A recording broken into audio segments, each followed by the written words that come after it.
Thank you, Mr. President.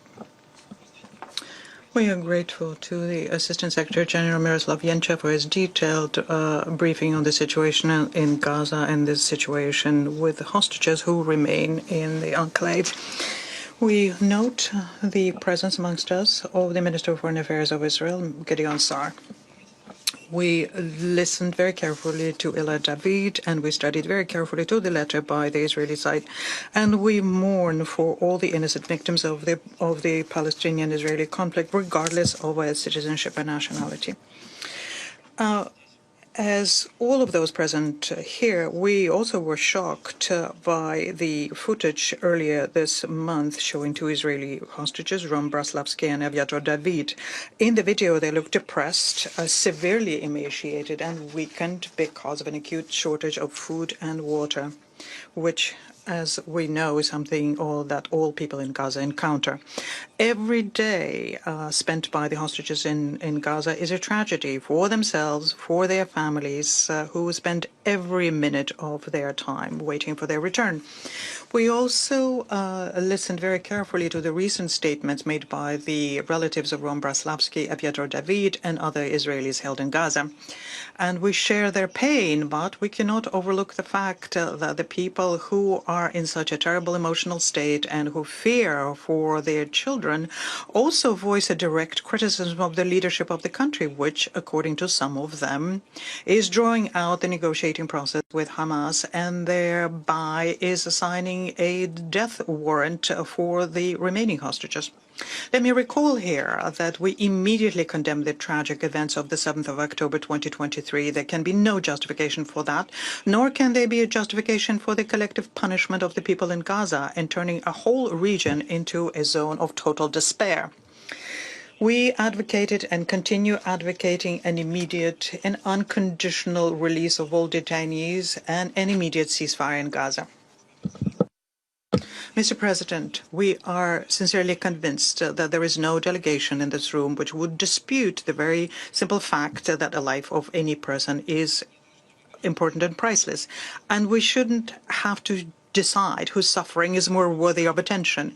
This applies equally to the Israelis in captivity and to the peaceful Palestinians who, for now 670 days, have been essentially suffering the bombardment by Israel.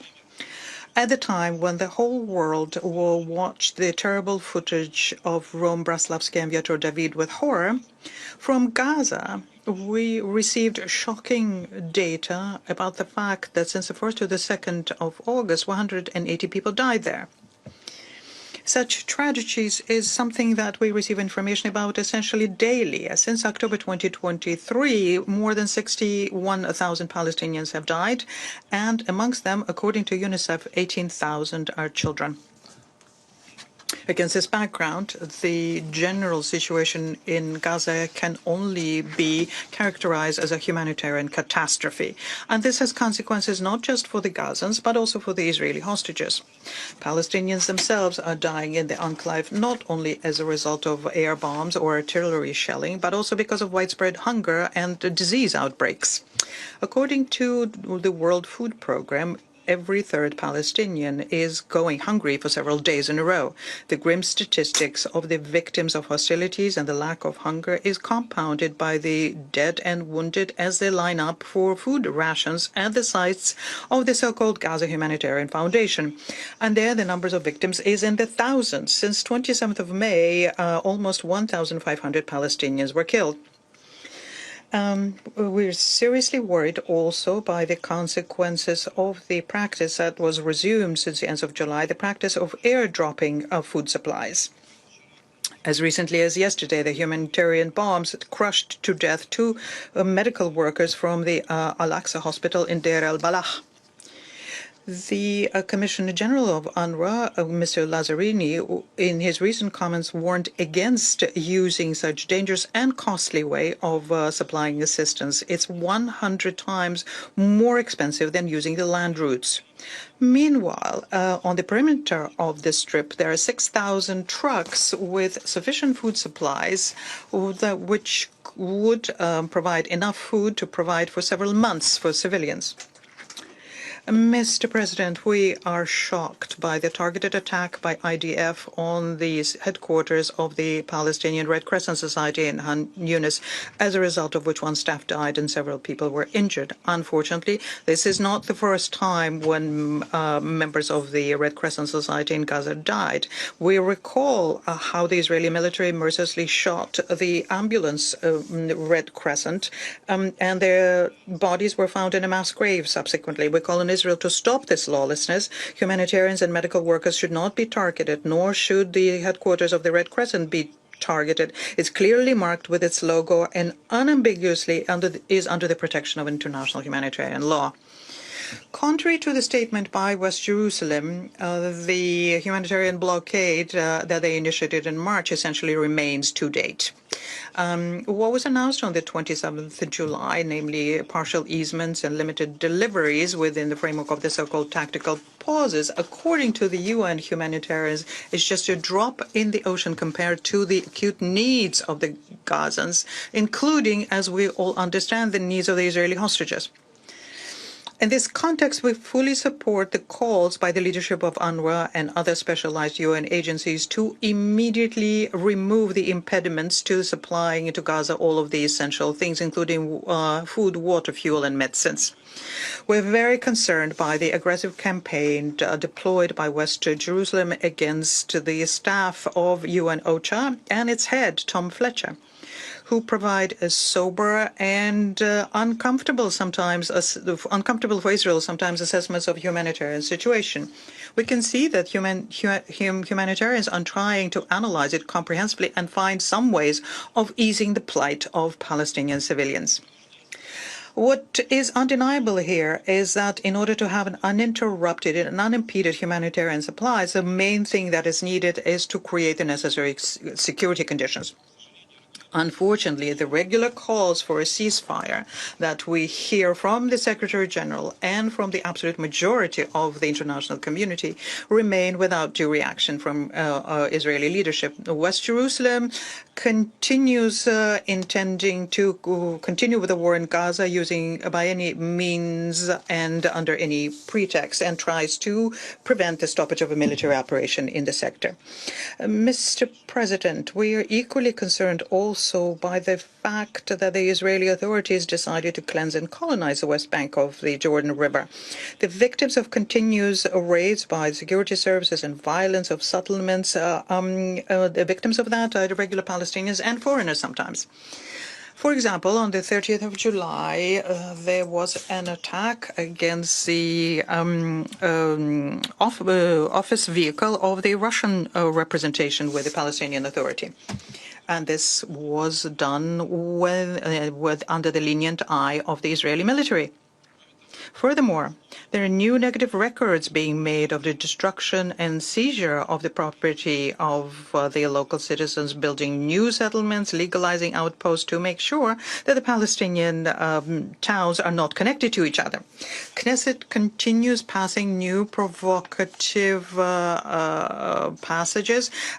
Following yesterday's decision to ban UNRWA at the end of July, there was another dangerous decision made about extending Israeli sovereignty of the West Bank.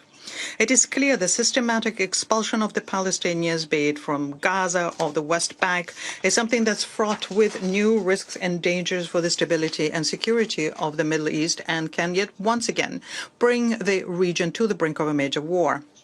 It is also clear that the complete freedom of action that the Israelis have, freedom to do anything in Gaza or in the West Bank, would have been impossible without a direct military support and international and political cover provided by the United States. At the same time, the absolute majority of states in the world are rejecting this line.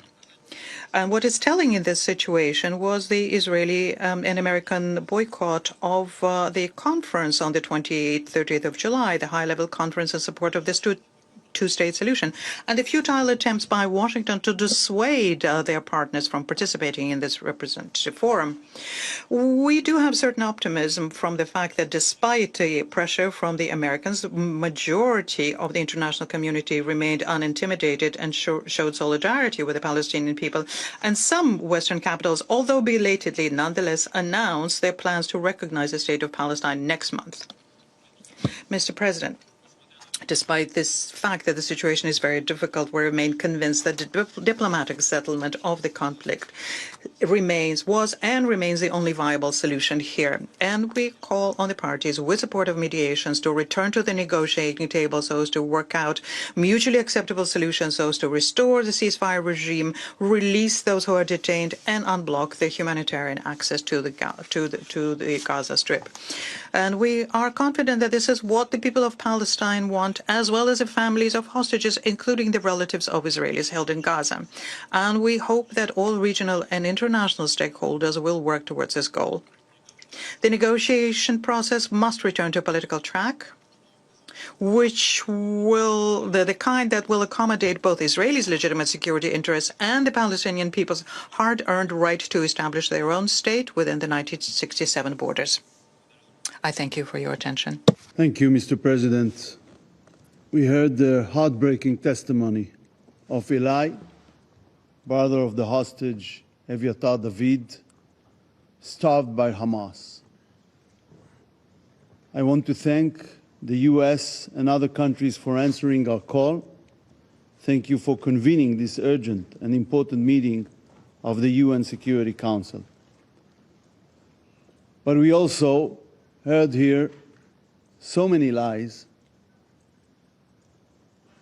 I cannot refer to them all, but it was really funny to hear Russian Federation representative after 3 years and a half of a brutal invasion and brutal war in Ukraine and bombardments on civilian population in Kiev and other places speaking here, the way he spoke. I also heard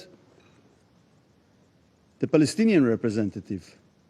I must say the Palestinians learned propaganda from you, from the Soviet era, and you were good teachers. The Palestinians invented terrorism as a way to promote their means, and it includes all Palestinian fractions.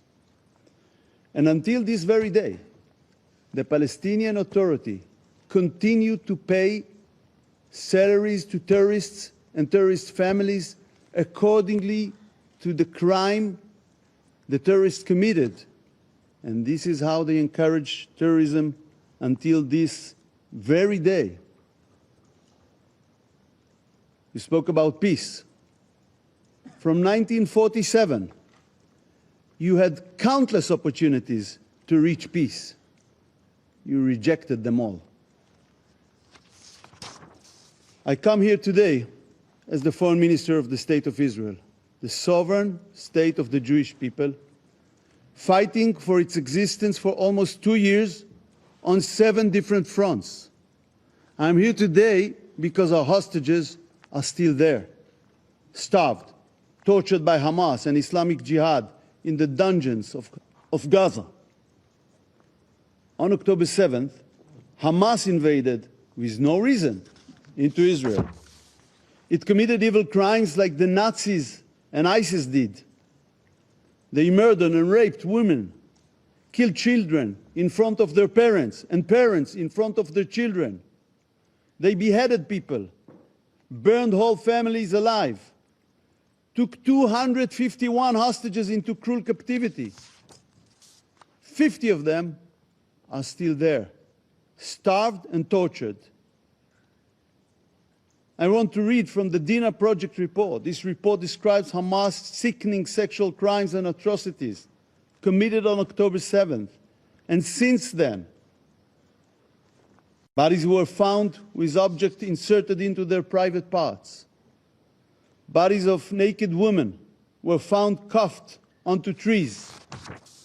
Bodies were found with signs of gentle mutilation Most of the sexually assaulted women were among the 1,166 murdered of that day. After they were raped, they were murdered. They are forever silenced. But sexual violence continued for those taken in captivity. Amit Susana was released from Hamas cruel captivity.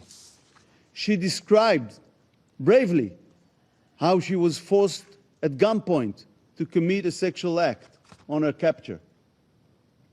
This is the pure evil that Israel faces. Hamas crimes are still ongoing. This past weekend, the whole world witnessed the cruel starvation of Eviatar David and Ron Braslavsky, tortured at the hands of Hamas and Islamic Jihad. The world saw their terrible condition, bones standing out in their skin like living skeletons, looking death in their eye. Eviatar was forced to dig his own grave. You just heard his brother, Eli. Hamas and Islamic Jihad used the starvation and torture of hostages as evil tools. It's part of a deliberate and well-planned sadistic propaganda campaign. Its goals: 1, psychological terror. 2nd, an attempt to create a link between our starved hostages and their blood libel against Israel. But it's a campaign of lies.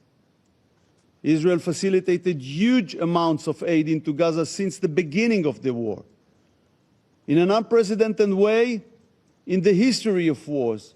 And by the way, the quantities are growing every day, if you follow that. Yet it is still accused of starvation. But the truth must be told. Hamas sadistically starves our hostages while the terrorists enjoy meat, fish, and vegetables. And we saw the brother of Eviatar demonstrated that with the photo of the well-fed terrorist with Eviatar in his terrible condition. And you all saw the thick, meaty arm of the well-fed terrorist next to Eviatar, the living skeleton forced to dig his own grave. We facilitating huge amounts of aid into Gaza. No other country acts this way in war, on such a large scale, under such difficult circumstances. But Hamas loots the aid and uses it as a financial tool. We hadn't heard a word about that from the Palestinian representative. The distorted Hamas terrorists cruelly decide if and what the hostages will eat, mainly what they will not eat. Eviatar spoke of entire days when he did not eat at all. Our sick and starved hostages still have not seen representatives of the Red Cross until today, despite this being explicitly agreed upon in the hostage deal in November 2023. The medicine they desperately need to survive has not reached them. While the terrorists, the murderers being held in Israeli prisons, receive medical care and nutrition, Hamas and Islamic Jihad torture our hostages. Terror states and organizations kidnapping civilians is not just our problem. But Hamas did it on a huge scale on October 7th. These terror states and organizations do so in order to ensure their own survival and interests. Terrorists inhumanely kidnap innocent civilians as tools to achieve their goals. In the case of Hamas, they try to force upon us their conditions, remaining in power in Gaza. And don't illude yourself. They don't care that someone else will take responsibility on civilian issues, taking care of the ruins they left behind in Gaza. They want to stay the strongest military force to continue the war against Israel and its civilians. This dangerous phenomenon could happen tomorrow anywhere in the world. The world must put an end to the kidnapping of civilians. The international community must take it not worthwhile for the terrorists. Today it's Israel, tomorrow it's you. The world has been turned upside down. While Hamas ran its propaganda machine, a huge part of the international media is both ignoring the truth and buying its lies. I read the New York Times the day after Hamas released the distorted video of Aviatar David. I looked, but could not find Aviatar on the front page. And then I couldn't find his picture in all of the paper. I call on the international media. Put Aviatar and Rome front and center. Is this not newsworthy? We are witnessing an upside-down world. We are witnessing the twisted anti-Israeli agenda of so much of the global media. They shift the responsibility from the kidnappers and rapists to the attacked country. They shift the blame from terrorists to the victims. Instead of standing by Israel, you are blaming the victims of an attack from 7 different fronts. And I ask here at the United Nations Security Council, do you know what Secretary General Guterres tweeted after the horrible images of Aviatar and Rome were released? Not a word. Deafening silence. Yet we all see his endless and obsessive tweets against Israel, time and again. Ladies and gentlemen, what we are witnessing today is the rise of psychotic anti-Semitism around the world, flamed by modern blood libels like darkest days in history. Jews are hunted around the world simply because they are Jews. In Melbourne, in Amsterdam, in Paris. But it is not the only war on earth, but it's the only case. People are being hunted everywhere because of their nationality. Do you know of another nation fighting for its life and suffering around the world from hostility and violence? We are living in an upside-down world, a world in which Israel is put on a bench of the accused while it fights for its survival.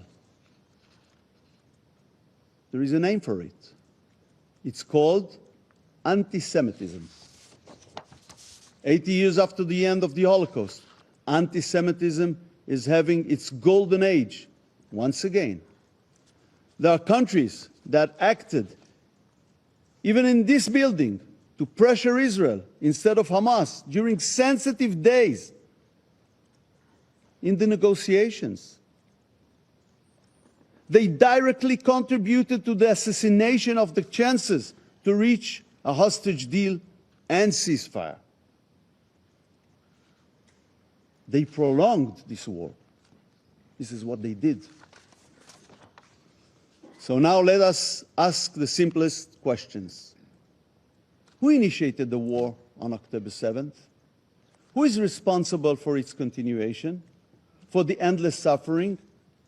There is only one clear answer: Hamas. Hamas invaded Israel and committed the October 7 atrocities. Hamas still refuses to release the starving hostages from its dungeons. Hamas still refuses to lay down its arms. The call on Hamas to release our hostages must be front and center on the world stage. It must not stop until they are all come home. Mr. President, we call for the immediate and unconditional release of our hostages. We call on the UN Security Council to finally condemn Hamas for its evil crimes, to hold it responsible, and to demand the immediate release of all our hostages. Thank you.